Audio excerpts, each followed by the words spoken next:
Ancient inscriptions are a treasure to historians, the words of long-gone civilizations set in stone. Inscriptions are very interesting because they were written directly by the ancient peoples themselves. Buried within the texts of proclamations and records and prayers are clues as to where and when these artefacts come from. But piecing together those clues can be an incredible puzzle. Sometimes we only get some parts of the wood. These parts of the text are lost in millennia. We will never know what was there. Their study is really complex. Now, scientists and historians are solving this ancient puzzle using some very modern technology. Ithaca is the first deep neural network which restores ancient texts and also places it in both time and space.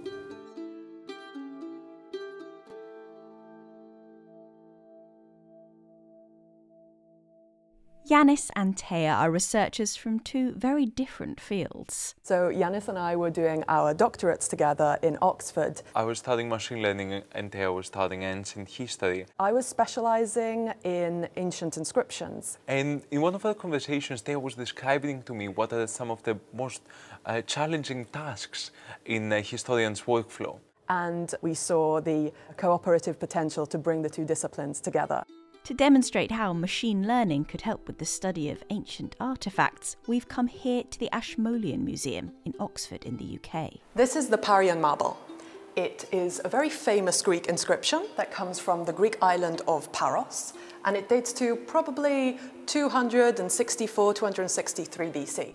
Being centuries old, the inscription on the marble can be hard to read, even if you do happen to speak ancient Greek. Often letters, words or whole chunks might be missing from the original. That's where Yanis and Taya's new tool can come in handy. You can see here that parts of the slab are missing. There are breaks in the stone. So let's pretend that the break was actually just about more here and covers the word Delphi. Now, what you see here is our online interface of Ithaca, where we will paste the text of the inscription and we will hide that word with question marks. The neural network uses its knowledge of thousands of other similar inscriptions to try and guess the missing word. And we can see that the most probable prediction that Ithaca is suggesting is Delphi. The artificial intelligence that powers Ithaca is based on cutting-edge technology developed here at Google's DeepMind. So Ithaca is a deep neural network. And deep neural networks are inspired by the biological neural networks, like the ones that are brains. Ithaca's networks replicate some of the work done by historians, analysing what an inscription says to fill in missing words or find clues as to its origins. The text itself contains crucial evidence and hints and clues for locating it and for dating it. For instance, grammar or certain formulaic language might be really distinctive of a time and place, or the text itself might mention a famous person. But Ithaca is able to combine and consider far more sources of information than a human brain could manage. Ithaca was trained in over 80,000 ancient Greek inscriptions and is able to discover underlying patterns in all of them and combine knowledge that can come from totally different parts. A human cannot possibly harness all of the existing information from all of the inscriptions of all of the ancient world. That's a lot of inscriptions, by the way. When the text of an inscription is entered, Ithaca provides options for any missing words, along with probabilities for each guess. But that's not all.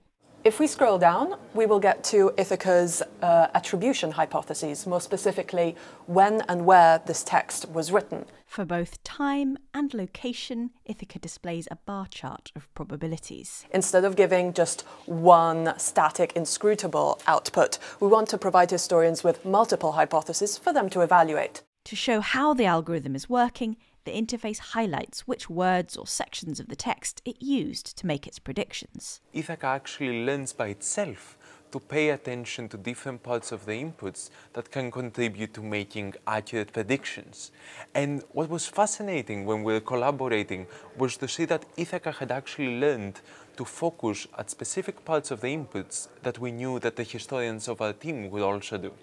In isolation, Ithaca simply provides probabilities, but the team wanted to see how well it could work alongside historians.